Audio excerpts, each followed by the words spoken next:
From Eyewitness News, this is Newsmakers. A tsunami of Democrats turning out at the polls propelled Congressman David Cicilline to victory and made the old joke about state legislative Republicans caucusing in a phone booth a literal possibility.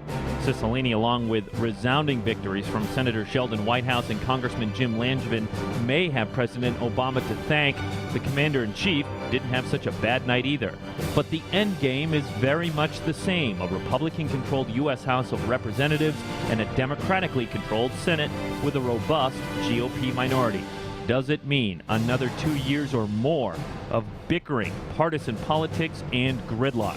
This week on Newsmakers, the election postmortem with our political roundtable. Good morning. Welcome to Newsmakers. I'm Tim White. Joining me this week on the political roundtable, WPRI.com reporter Ted Nesi and Eyewitness News analyst Arlene Violet.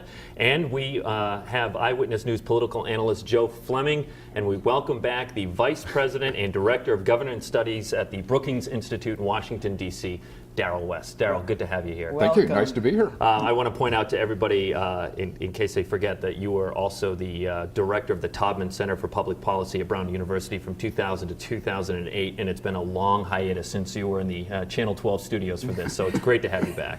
And let's start with you. On the national level, the Obama campaign went big early with ad buys, and it was off to the races in terms of spending. I think over $1 billion each when it's all going to be added up. You've said Obama's early strategy was key. What else was at play here? I mean, that really was the key decision. I thought Obama did a great job defining Romney early.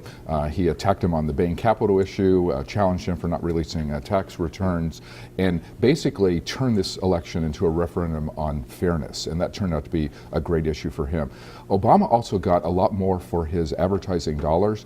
Romney, for some reason, would only purchase his ads on a week-to-week basis, which is the most expensive way to buy political advertising. So he ended up paying 20% more and didn't get the additional viewership out of that. But money wasn't a tremendous concern for, I mean, it always is, but it wasn't a tremendous concern for Romney. I mean, this was the first post-Citizens United presidential election that we had. And certainly he had other outside spending that was going to help him there. So was that really keeping him up at night, that they were going week to week? He certainly didn't lose the election because of money, and he did have Karl Rove spending $300 million outside of the campaign, although Karl didn't get a whole lot for his money. I think in the end, the problem was Romney had the wrong message, and he was also the wrong messenger this time around. I think virtually any other of the leading Republicans would have made this a better race and possibly even could have beaten the president. Really? You think one of the others?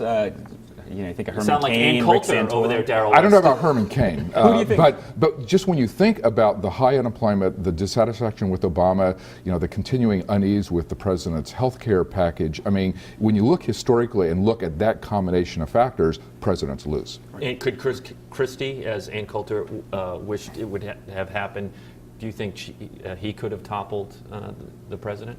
He certainly would have been a much better messenger because he's somebody who relates well with ordinary people. He has a feisty New Jersey spirit that a lot of people like. And certainly in the post-hurricane era, I mean, he was the one who was out there with the people, getting things done, feeling the pain. That's what you have to do when you're a presidential candidate. Eileen, the future in your eyes of the national GOP? It's as though the national Republicans are on a planned obsolescence march. For starters, their message is all wrong. They constantly look like the party of the white male. Women are alienated from them, and with good reason, relative to the platform of abortion. High-profile U.S. senators making comments about abortion. You shouldn't have it if you're raped. It's God's will, or you won't get pregnant because that's how the body works. I mean, they're ridiculous. They have absolutely no appeal to Latinos, and frankly, I believe that the average person really believes that the entire party is infected with that attitude of only 47% of people won't vote for me, etc. So they're drumming out all the people who are moderate and have succeeded in doing that. And frankly, they're going to become, in my view, the dinosaur party in 10 years unless they change their tune. You sound like a conservative friend that I talked to this morning before the taping of the show. Knowing him, I expected him to blame the mainstream media. They didn't do enough with Libya or something like that. But he had that big tent kind of attitude. The Republican Party needs to have a bigger tent, and that they need to really focus on a solid immigration policy. Ted, do you think a shift in the GOP is on the horizon? I'm not sure. I think time will tell. You're hearing a lot this week that there'll be a push on immigration, and you hear already Sean Hannity's come out and made it sound like he might support that, and some other opinion leaders. But you've got to remember, in 2006, I believe, or 2007, there was a big push under George W. Bush, led by John McCain as well, along with Ted Kennedy, to push through an immigration plan. The people thought that would pass. It was killed by the grassroots opposition to that. So the question remains, the leaders of the Republican Party can only go so far away from what their base wants and what their base believes. They can try to lead that, but we've seen multiple times in recent years that it's kind of the tiger by the tail thing. John Boehner can't bring his caucus along when he wants to do a deal with President Obama. So I think certainly elite Republicans, mainstream establishment Republicans, I should say, will want to do that, but we need to still see if that's something the base is interested in. Plus, their talk show gurus are telling them they got to get more conservative. So they're on the wrong path, and I really do think that they're going to become irrelevant in 10 years unless there's a radical change, and they're reaching out to minority groups in particular and women in particular. I want to get everyone's thoughts on this if you have one. In defense of the New York Times blogger Nate Silver, and he had these early predictions that Obama was going to be a big favorite. He was getting a lot of blowback from that. In his defense, Ezra Klein of the Washington Post put some of the blame on the media. Saying that they wanted to make the race closer than it was because they have to sell newspapers, because Fox News, MSNBC, all the networks, CBS on down, they need ratings. Is Ezra Klein right? Was the media playing that out? Any thoughts? No surprise. I agree to some extent with the 20-something bloggers. I think what Ezra's point was, and it's a good one, is there was the media. We shy away, I think, from sometimes calling a spade if it's going to upset half our audience, right? And the polls were close, but Obama did have an edge all through the end of October. He was clearly the slight favorite, not the overwhelming favorite, but he was a slight favorite. In the swing states, which is really yeah. And the thing is, too, up until the first debate, it looked like Obama was going to pull away with the election. I mean, he just fell asleep in that first debate. I think if he had a good first debate, the polls would have showed a wide lead for Obama, and there wouldn't have been a close polling, and the people would have said, hey, it is a runaway race. But I think one of the real lessons of 2012 is the power of data analytics over intuition. I mean, politics has been an intuition-driven business. That's true both for journalists as well as politicians and commentators and pundits. But what Nate Silver did very well was to really stick to the data analysis. And he wasn't just focusing on the national level, like he was really following the numbers in the swing states. And that's what really gave him the edge in the election. And that's a trend I think you're going to see in journalism. I do think it's a widely shared philosophy among the millennial reporters who are coming up. My generation of reporters who've learned that data and charts and going through things like that, it's taking that and then using it to inform your story. I mean, not to the whole journalism of it all. Doesn't that sort of take away from maybe what more of the reporting should be about on the national level and, quite frankly, on the local level? That if we're so caught up in the Moneyball aspect of reporting on the presidential elections and what the electoral college votes are going to be,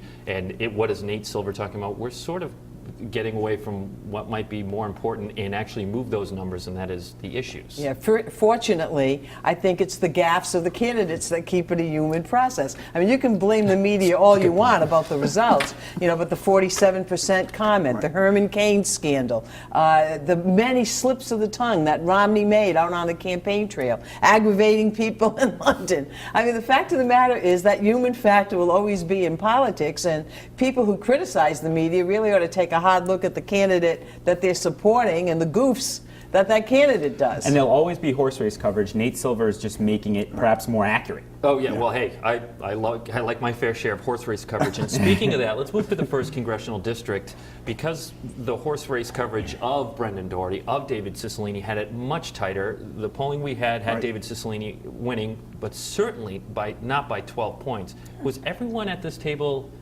shocked by the margin? Absolutely. Anyone here not surprised by that? I wasn't. As you know, early on, I said when 12 he was... points, Arlene? I know I you. don't. Well, remember he was losing by 15 points. Right. Yes. We had a Newsmakers, and I took the stand that he was going to win. He was going to overcome that. And the reason for that, I think, is the scariness of the national Republicans. Boehner is scary to women.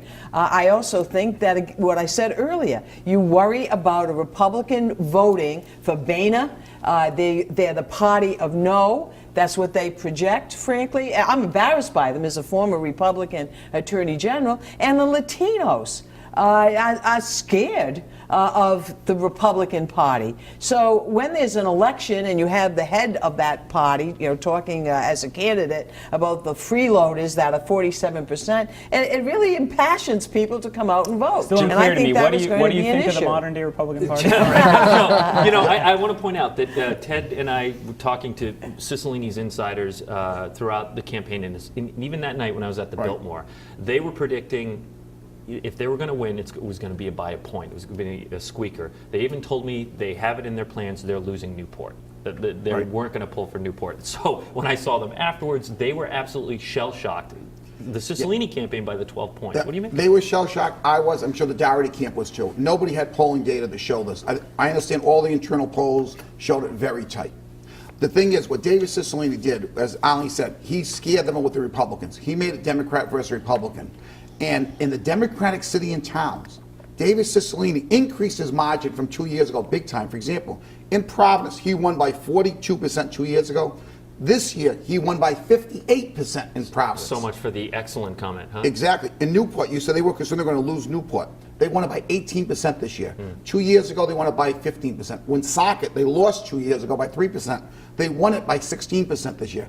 All the Democratic areas they came out. What happened to Brenda Doherty in the Republican areas, the Democrats were able to hold their own. For example, in Cumberland, I personally thought Brendan would get like 70% of the vote. He only won. That is Brendan's town. Right, exactly. He only won by 17% in Cumberland. Cicilline got 39% of the vote there to hold his own. He couldn't build the numbers up. Darrell, the National Republicans actually spent some money in Rhode Island on the first congressional race. Do you think the NRCC is sitting there in Washington with this election hangover going, well, we'll never spend in Rhode Island again? Well, it's not just a Rhode Island problem. The national Republican brand throughout New England has really suffered just because of the policies and the rhetoric and the types of candidates that they have elected. I mean, this has been a past problem for Democrats that, parties get defined by the more extreme elements within the party. This year, that happened with the Republican Party. And it certainly was an issue with women, was an issue with Latinos, and they're going to have to think very seriously, not just about their words, but their policies. Because when Bill Clinton came into the Democratic Party in the 90s, he made policy changes, getting tough on crime, addressing welfare reform. You need to make the policy changes to redo the image of the party. And Arlene, real quick, we have to go to a break here, but again, you sort of touched on this. You felt that in the polling, that the Latino voice was not heard. That's right. I think there's not enough of an adjustment for people that are minorities, and particularly the Latino vote. And that's why it gets skewed, and you don't look like, if you're a Democrat, you have as much of a lead as you do. Yeah, it turns out the polls were skewed, but against the Democrats. Right, yeah. I guess you could say. Well, in the conversation we had here, and I know it's a challenge because it's costing more to do polling. More people have cell phones. Exactly. And I don't know if any of us here have an answer, but we were talking about it before. The 22-year-old with a cell phone as opposed to the 22-year-old with a home phone. Are they different people? Do they vote differently? Any thoughts on that before we go to break? I think they probably do vote somewhat differently. As Ted said. And so how do we tackle that challenge? Well, obviously, I think you have to try to get some cell phones into the surveys. Again, it costs a lot more money to make phone calls to get people with cell phones. Yeah. But I think it's something we have to look at to do down the road to make sure they're very accurate. We're going to take a break here on Newsmakers. When we come back, the future of Washington, D.C., and we're going to take a look at some of the local races. Stay with us. You're watching Newsmakers.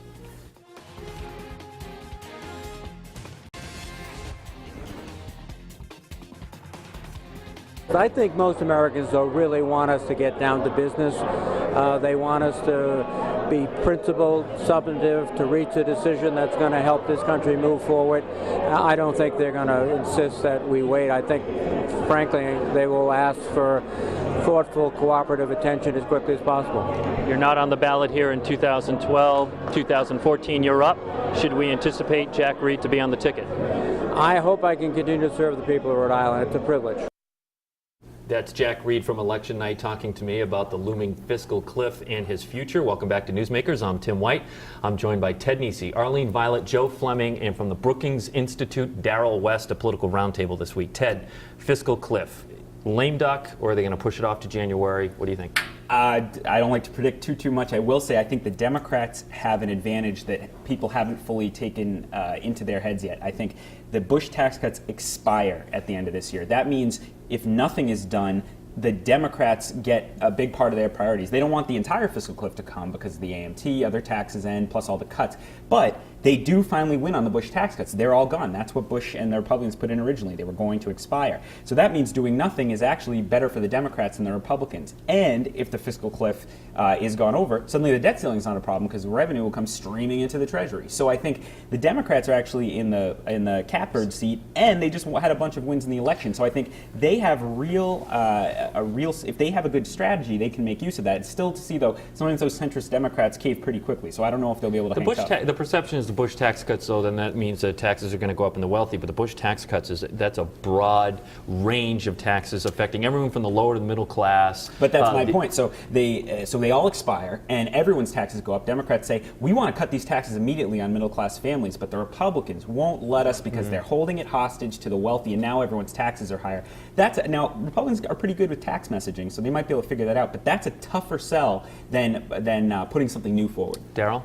I mean, I think Obama is in a much stronger bargaining position, and what I hear in D.C. is that Obama is willing to risk going over the fiscal cliff, at least for a few months, in order to make the policy points that he has in mind. But I've been encouraged just in the last 2 days at the more compromising comments that Speaker Boehner has made. Like he has said, he is willing to accept additional revenues as part of a budget agreement through tax reform. And so I think there is the basis of a deal there if our leaders will step up and address this issue. Fiscal cliff, but overall, the sort of the rancor that was in Washington, D.C. that we've known for the past few years. I spoke to the entire delegation that night. They were optimistic the gridlock might ease because you won't have Mitch McConnell saying that our goal is to make sure that President Obama doesn't get elected. That's gone. That he's term limited, so they don't have to be gunning for the president. Are they right? Will it be all chummy in D.C. now because Obama's been reelected? I wouldn't go that far.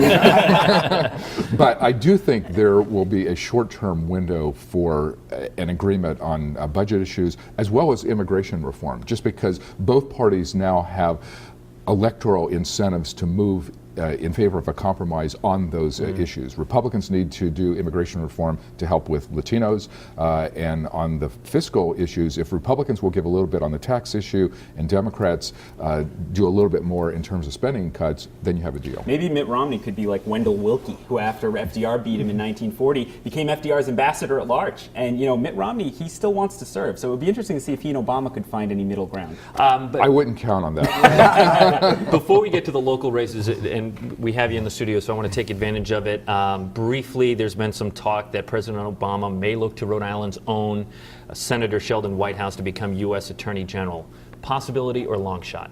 Actually, I think Obama would love to have someone the caliber of Sheldon Whitehouse in his cabinet, but I would be very surprised if Whitehouse did it because, he'd be giving up what is a pretty safe seat in a Democratic state. So, he could be senator for the next 20 or 30 years. Why give that up for, at best, a 4-year attorney general? He's going to do a Jack Reed that we just saw, rather wanting to be, not the Secretary of Defense for a very limited term. I can't see Sheldon giving this up for a 4-year job where he can be there for the next 20 years as a U.S. Senator. I was reading a columnist, I think it was in the Herald, about John Kerry and the possibility of him becoming Secretary of State, and then that would be another chance for Scott Brown to run again in Massachusetts. Actually, this is a more real possibility because if Hillary Clinton had turned down the Secretary of State's job after 2008, Obama was going to name Kerry his Secretary of State. Kerry really wants that job. Has a lot of expertise in foreign policy. He developed a close relationship with Obama because he did Romney during all of the debate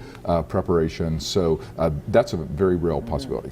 Ted, any input on that? I just agree. I think, and I think it was looking unlikely for Kerry because if the Democrats had a narrow Senate majority, they couldn't afford to let Scott Brown take the seat and do again what he did in 2010 to them. But Democrats have 55 seats right now. They even won in North Dakota. They can afford to go down to 54 for a little while, and maybe even you see someone like Deval Patrick jump in against Scott Brown. That could be a real race because he's a better politician than Martha Copeland. And Scott Brown will do a lot better in a special election than he did last time because the Democratic turnout in places like Boston is a lot lower in a special election, and the suburb is high. Yeah, so that it was a Scott Brown. midterm. It was a midterm that Scott Brown had won election. The first and I don't time. think Democrats make the same mistake. I think if Kerry's coming in, they figure out in Massachusetts, all right, Deval's running, or something like that. Other than Martha Coakley. I don't think she gets another bite at that apple. All right, locally, Joe Fleming, can it get any worse for the state GOP?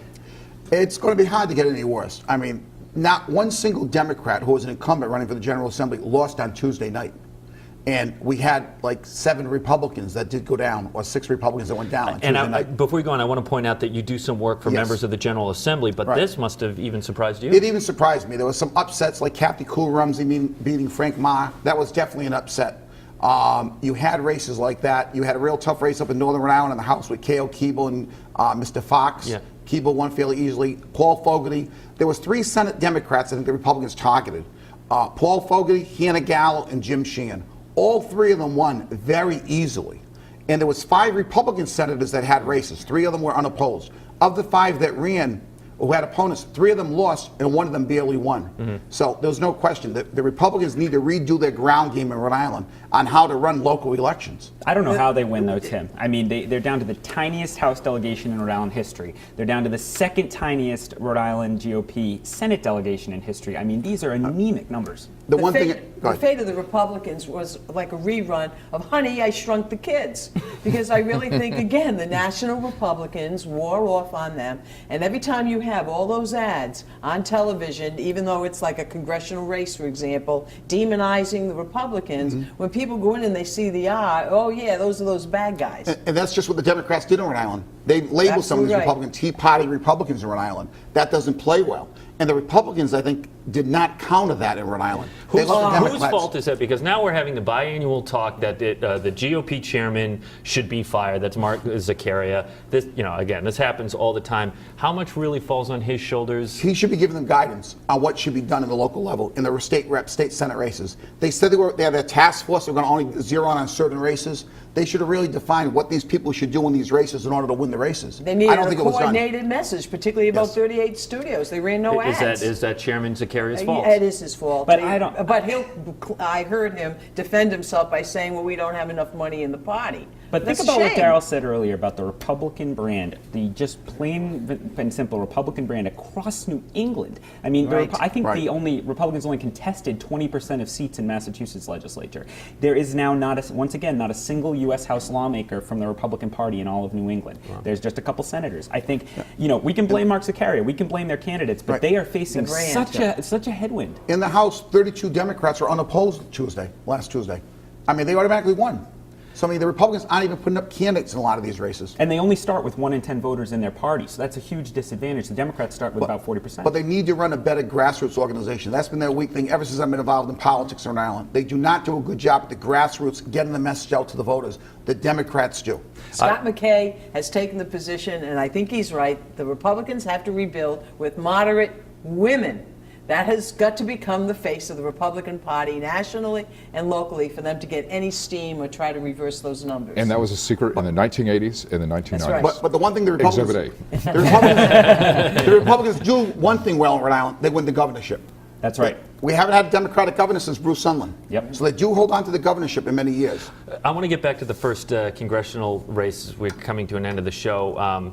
Darrell, if this were a midterm election, would it have been a different story for David Cicilline and Brendan Doherty? It's a very different turnout in midterm elections. Typically, there's a 15 to 20% drop-off between a presidential year turnout and what happens in the midterm. So the short answer is yes, it could have been a very different outcome. And in 2014, people have to worry about, people said the Tea Party is dead. I think it's dead at the presidential level, but not in those off-year midterm congressional elections. You're talking about turnout. I just heard Ralph Miles release this morning. The turnout was like 440,000, the second most number of voters ever in the state of Rhode Island voting. And obviously, there were Democrats coming out. Yeah. So Darrell's correct. You got a lot more Democrats in a presidential year. In the off year, I think it would have been a lot closer if it was 2010. But that said, the first district, in the wake of gerrymandering this year too, and everything else, very, very tough ground for a Republican. Oh, absolutely. Where in 30 seconds, where was Doherty effective, and does anyone think we're going to see him again on the ballot?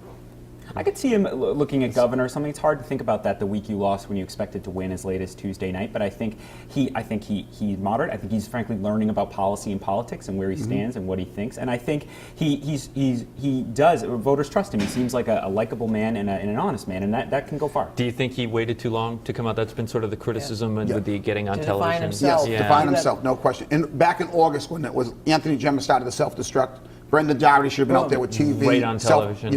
giving his opinion of who Brendan Doherty is, let people know who he was. It's easy to say that, though. He didn't know the national money was going to come in Right. later, so they were probably stockpiling the cash for But if you October wait too buys. long, you can't get yourself identified. And that's Especially happened. when you're a first-time candidate. Yeah, our last poll still at 24% didn't know who he was. All right, we have to wrap it up here. Darrell West, Joe Fleming, Arlene Violet, Ted Nesi, thank you very much. It was a great time on the program. And I want to thank everyone here at Eyewitness News. It was a long political season. Our general manager, news director, in my ear, as always, trusted producer Nick Dommings. It's been a great season.